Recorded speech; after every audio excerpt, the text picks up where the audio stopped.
The forest is never silent. Even when the wind dies and the pines stand rigid like sentinels, there's always something breathing in the dark. I learned that my first night as a fire lookout in Montana. The tower itself is nothing more than a square of steel legs hammered into granite, topped with a glass box that creaks with every gust. It's isolated, perched miles from the nearest dirt road. When I first climbed the swaying staircase, I felt both invincible and deeply trapped, as though I'd taken a seat in some cathedral designed to worship solitude. They told me the job was simple: watch for smoke by day, report it by radio, keep notes on weather and visibility. Easy money, no one mentioned the nights.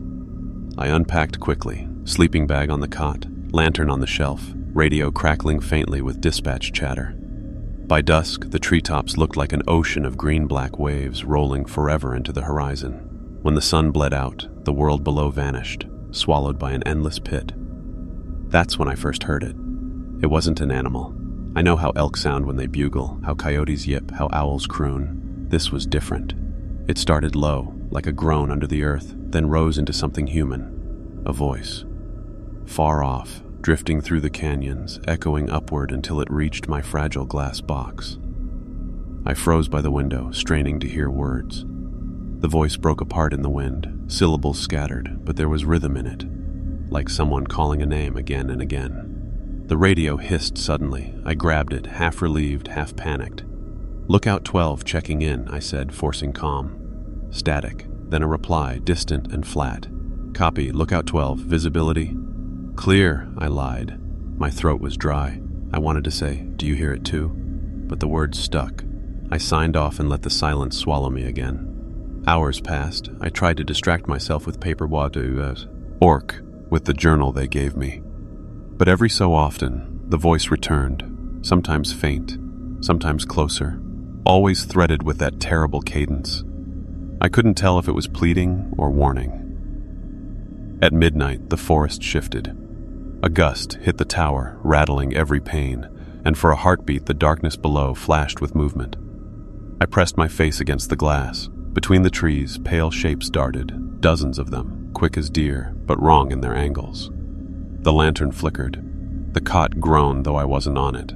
My chest tightened as if the whole tower leaned closer to the forest, listening. Finally, I couldn't take it. I snapped the lantern off, plunging myself into total dark. My breath fogged the window, and I pressed my forehead to the cool glass, praying to see nothing. That's when the voice came again, so close I could hear the breath between syllables. Not from below, from the staircase. Footsteps creaked on the metal steps, slow, deliberate, climbing. The sound was faint at first, the metallic groan of weight pressing onto steel. One step, then another. My blood turned to ice as the echo spiraled upward, carrying through the lattice of beams. Whoever, or whatever, was climbing didn't rush. Each step landed with the patience of someone certain they would reach me. I gripped the lantern, thumb trembling over the striker, but lighting it meant showing myself, and some primitive part of my brain screamed against that. So I stayed in the dark, heart hammering loud enough I swore it would give me away. The steps drew closer, 40 feet, 30. My mind conjured faces, a lost hiker, a ranger come to check on me. But then I remembered the voice, the way it had called through the canyons. Not natural, not human. At 20 feet, I broke.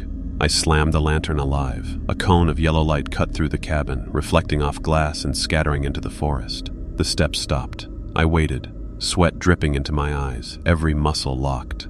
Silence pressed in from all sides. The night outside was black, bottomless, swallowing the glow before it could reach the trees. I leaned to the window, angling the lantern downward. The staircase was empty. No boots, no shadows, just steel slats spiraling into nothing. I wanted to believe I'd imagined it, that loneliness was already gnawing at my senses. But then the radio crackled. "Lookout 12, a voice rasped. I snatched it up. "This is 12. Who is this?" Static. Then the same voice, flat, as if played from a recording. "Lookout 12, come down." Every hair on my body rose. Dispatch never spoke like that, and there wasn't supposed to be anyone within miles. I killed the lantern and crouched by the cot, clutching the radio like a weapon. My breath came in ragged bursts. The forest had gone utterly still. No insects, no wind, just waiting. Then, faintly, a scrape on the wall outside. Something dragging across the metal siding, slow, deliberate. I pictured long fingers testing the seams, searching for a way in. I pressed both palms over my ears, whispering, "You're tired. You're tired. It's nothing." But the scrape circled, moving around the cabin like a predator pacing a cage. When it reached the door, the knob rattled once, then stilled. I don't remember falling asleep, only waking hours later to the gray wash of dawn bleeding through the glass. The forest stretched calm and endless, as if the night had never happened. My journal lay open on the desk. And there, written in my handwriting, though I swear I never touched the pen, were 3 words: "Come downstairs now." My stomach lurched. I slammed the book shut, threw on my boots, and climbed onto the catwalk. The staircase yawned below, empty, winding down into the trees. A deer moved at the edge of the clearing, head lifting toward me. Its eyes reflected wrong, too bright, too white. And then, in a voice stitched from human syllables, it called, "Look out, 12." I stumbled back, nearly tripping over the cot. The deer didn't move closer. It only stared, waiting. The radio hissed again, softer this time, almost pleading, "Come down." And God help me, a part of me wanted to obey. The deer did not blink. Morning light fractured in its eyes, catching something wet and white behind the pupils, like milk glass. I'd seen plenty of animals during training, and I knew prey when I saw it, but this thing wasn't prey. It was studying me, as if it already knew what I would do. I ducked back inside the cabin, hands shaking so violently I dropped the radio. It clattered across the floor, spitting static, and I lunged to shut it off. Silence. My pulse thudded so hard I thought the deer might hear it through the glass.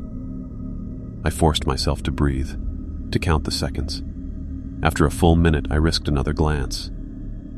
The clearing was empty. The deer had vanished. I should have felt relief, but dread spread colder. Animals don't just disappear in open daylight. Not without sound, not without the telltale flicker of movement. I searched the tree line, every shadow suddenly suspicious, every gust bending the branches like a hand waving me in. I grabbed the binoculars. The lenses swept over pines, ridges, the pale scar of a creek. Nothing. Then, movement. Between 2 trunks, a man. No, not a man. He stood too still, arms dangling lifelessly, head tilted far to one side. His face was blurred by distance, but I swore his mouth hung open as if mid-scream.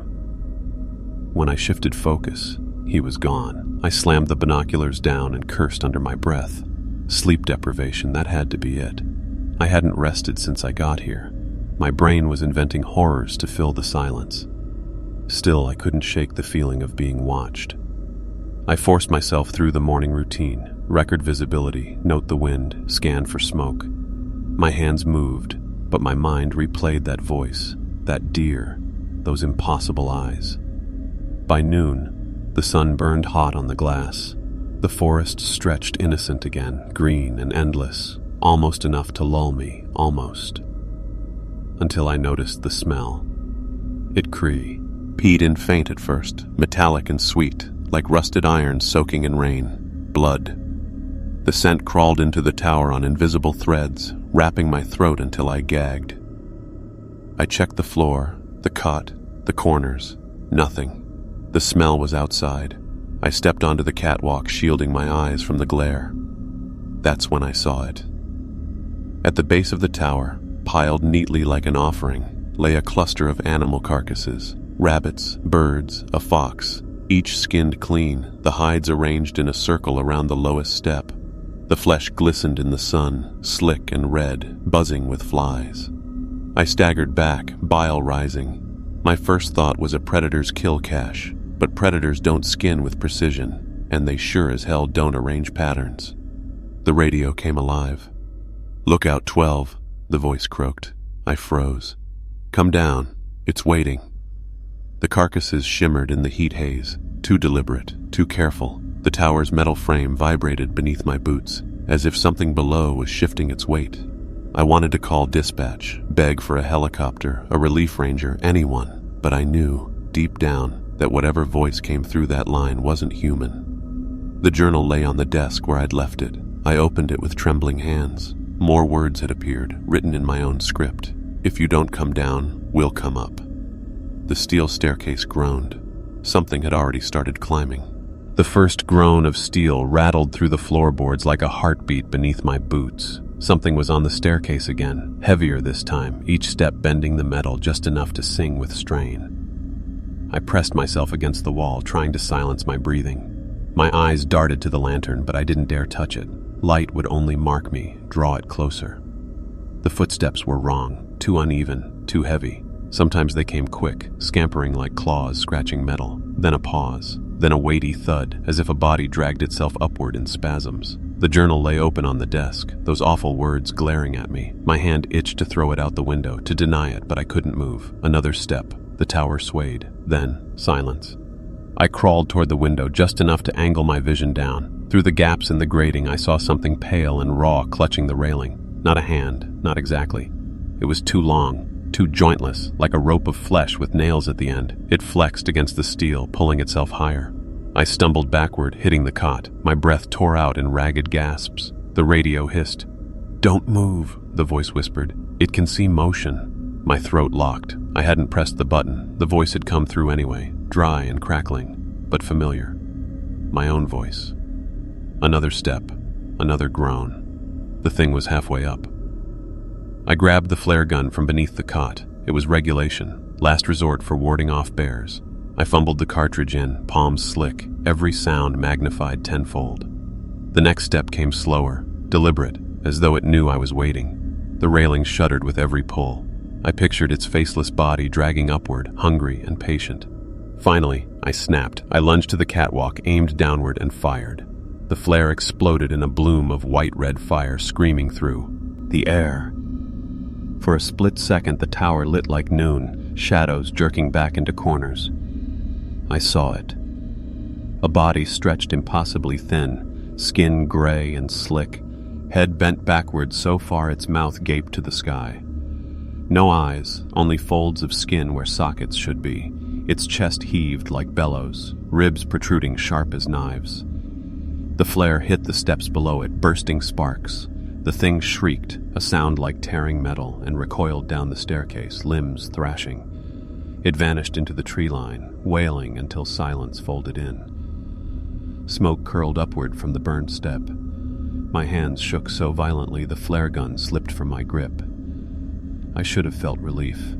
Instead, I collapsed onto the catwalk, bile burning my throat, ears still ringing from that scream.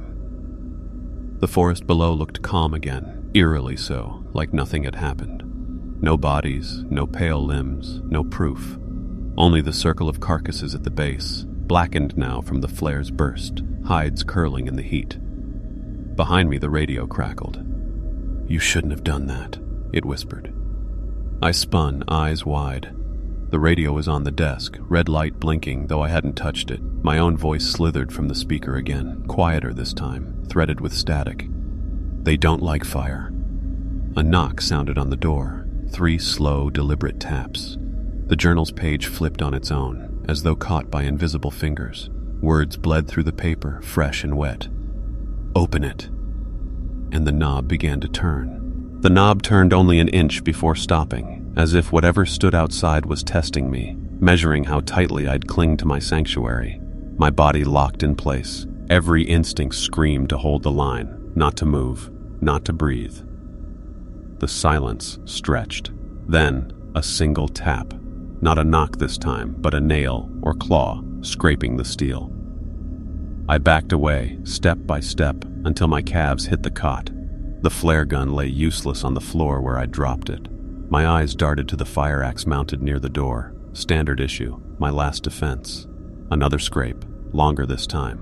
The metal squealed under its pressure. I lunged for the axe, ripping it free. The weight steadied me, just barely. I pressed my back to the opposite wall, axe raised, eyes fixed on the trembling knob. Then, Nothing. Minutes crawled by. My pulse slowed. Sweat cooled against my skin. Maybe it had gone. Maybe the fire scared it off for good. I dared a glance through the glass. The forest stretched still and endless, golden light spilling between the pines. Normal. Comfortingly normal. But then the journal on the desk fluttered again. A fresh line etched across the paper, black ink carving itself without a pen. Don't look away. My stomach sank. Slowly, against every sane instinct, I turned back to the door. The knob had twisted fully. The door creaked open an inch, then two. Cold air rushed inside, carrying the stench of iron and rot. I gripped the axe tighter, bracing for whatever would crawl through. Instead, a hand appeared. Not like the thing on the staircase. This hand looked human, calloused, weather-beaten, nails bitten to the quick. It rested gently on the frame, fingers flexing as if feeling the air. Then a face leaned into the gap. It was a ranger's face, the kind I'd seen in training manuals. Hat, beard, sunburnt skin. Except the eyes, those weren't right. Too wide, too fixed. The pupils blown so large they devoured the irises.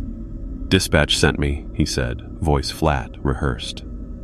I almost dropped the axe. Relief surged. Someone had come, but the relief curdled fast. His lips didn't move with the words. They just spilled out of his open mouth, perfectly in sync with the static crackle from the radio. He smiled, a stiff, mannequin smile. "Come down. Look out 12. My grip tightened on the axe until my knuckles burned. "Stay back." The figure tilted its head, smile never wavering. "We only want to talk." Then the hand slid forward, pushing the door wider. His arm didn't bend at the elbow. It stretched, long and wrong, skin thinning with each inch. The smell of rot thickened. I swung. The axe blade bit into the doorframe inches from his face. He didn't flinch.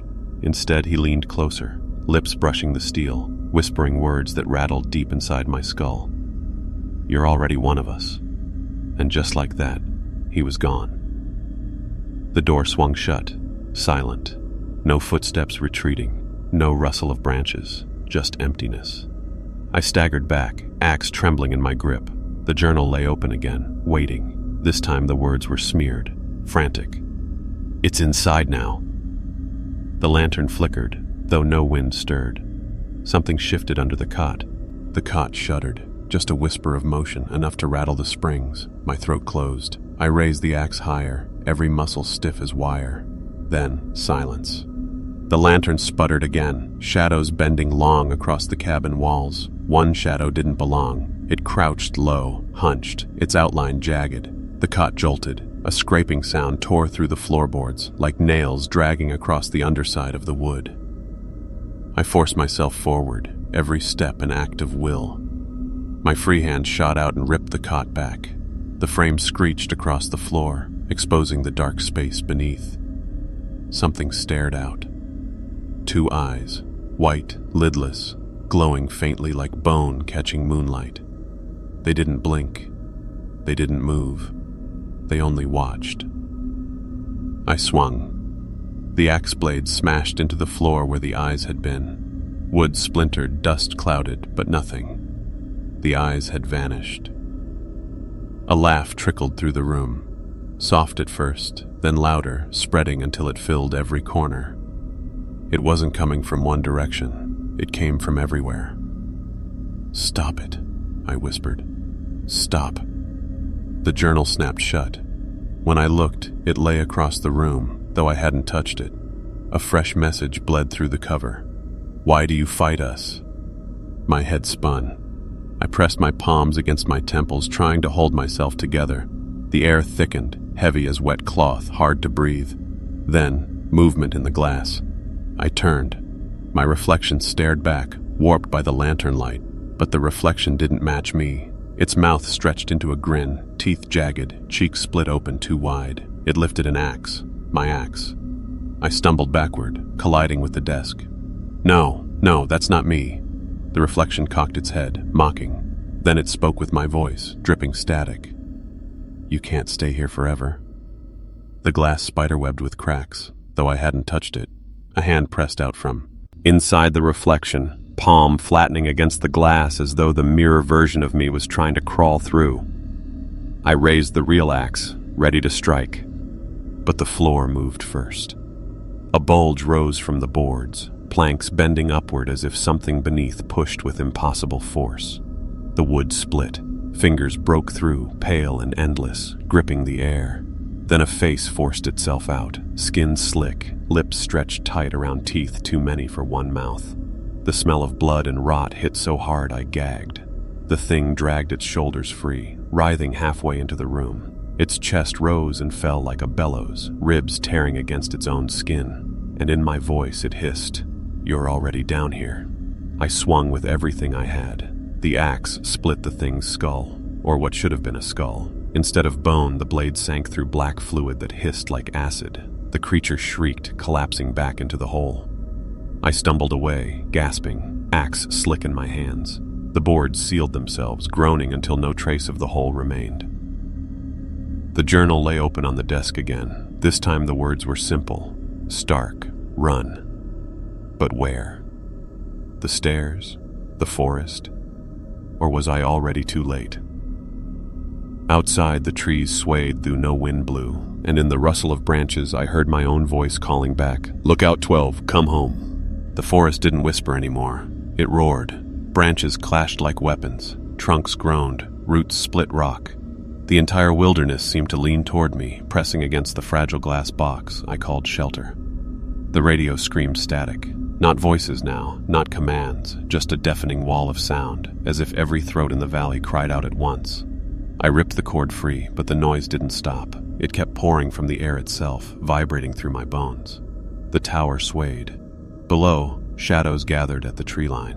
Dozens, maybe hundreds, figures shifting between human and not. Their movements stuttered, jerky, like marionettes yanked by tangled strings. White eyes opened in the dark, too many to count. They were waiting, watching. And then the staircase groaned. One shadow stepped forward, then another. Limbs scraping steel, pale shapes rising higher, hand after hand clutching the railing. The tower trembled under their weight. Panic seized me. I shoved the desk against the door, dragging the cot too, piling anything I could find into a barricade. The axe felt weightless now, useless against a tide this massive. The journal flipped on its own again, pages flaring like wings. Words bled fast across them. They're already inside. I spun. The lantern guttered low. Shadows crawled along the walls, moving opposite the flame. Faces emerged. My own face repeated over and over, each one grinning wider, eyes hollow. They whispered in unison, "Come down, come down, come down." I backed against the glass, chest heaving, heartbeat pounding so loud it drowned their voices. The tower shook harder. A hand smashed against the window, skin stretched thin, bone jutting underneath. The pane cracked. Another hand joined it, then another, white eyes pressed close, mouths opening, teeth scraping the glass. The staircase thundered with bodies climbing. The structure groaned, bolts whining in their sockets. I fired the last flare. The explosion lit the night in violent red. For a moment, the figures shrieked, staggering back. The forest blazed in color, every trunk bleeding shadows like wounds. But the light died fast. When darkness reclaimed them, they were closer. One burst through the window. Shards rained across the floor. Its body flopped inside, limbs folding wrong, jaw unhinged too far. It screeched in my voice. I swung the axe, blade crunching into its throat. Black fluid sprayed the walls, sizzling where it landed. The thing writhed, laughing through its own collapse. Another forced through the frame, and another. I fought like an animal, screaming, hacking, slipping on gore. For every one I cut down, two more pushed inside. Their laughter merged into a single endless howl. The barricade gave way. The door blew inward, desk and cot hurled aside. Shadows surged in, crowding the room, pressing me back against the glass wall. White eyes burned around me, a sea of faces, all mine. The journal slammed shut on the desk. Then it burst open again, one last line etched bold and final. There is no up, only down. The floorboards split. Black hands clawed through, dragging at my boots, pulling me toward the yawning dark below. I swung, I kicked, I screamed. But the tower wasn't mine anymore. The forest had claimed it. And as they pulled me into the hole, The last thing I saw was the horizon, burning red with dawn, too far away to save me. The dark swallowed me whole. At first there was no falling, no weight, only a thick suspension, as though I'd been dropped into black water. The hands that dragged me vanished, yet the pull remained, guiding me downward through a place that shouldn't exist beneath the tower. Then sound returned, a steady chorus, hundreds of voices murmuring in rhythm, my voice. Every word I'd ever spoken echoed back, warped, rearranged into chants.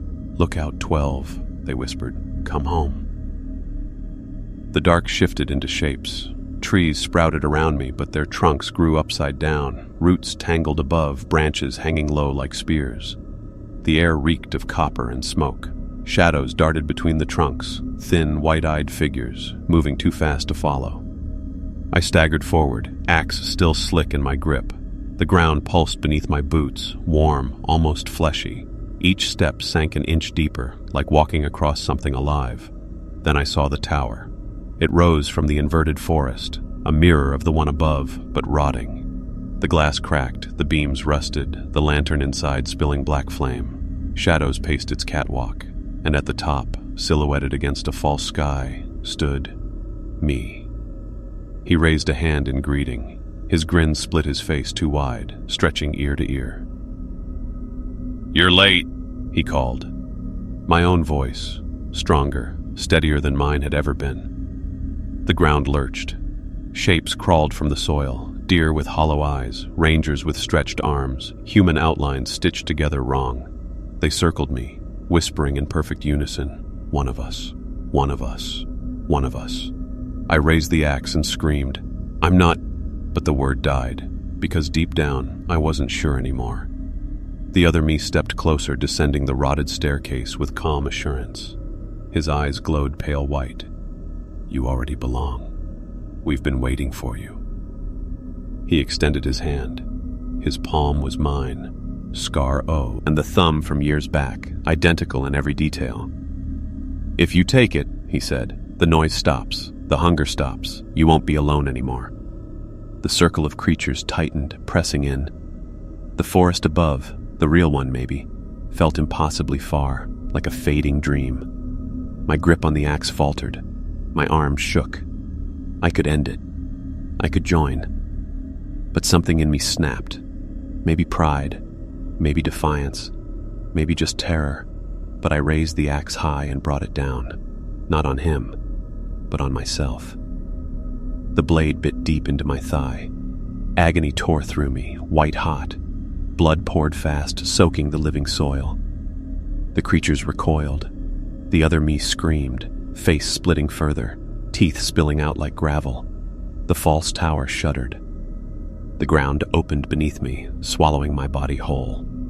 When I came to, I was back in the real tower. Dawn spread soft over the ridges. The carcasses at the base were gone. The journal sat closed, clean, as though it had never been touched. My leg throbbed with pain, but there was no wound, no blood. For a moment, I thought I'd dreamed it all. Then the radio hissed. "Look out, 12, my voice said, calm and clear. "Shift change, time to come down." I stared at the microphone. My hands wouldn't move, because the voice wasn't out there anymore. It was inside my head. And when I glanced at the window, my reflection grinned back, too wide, too white, while my own mouth stayed still.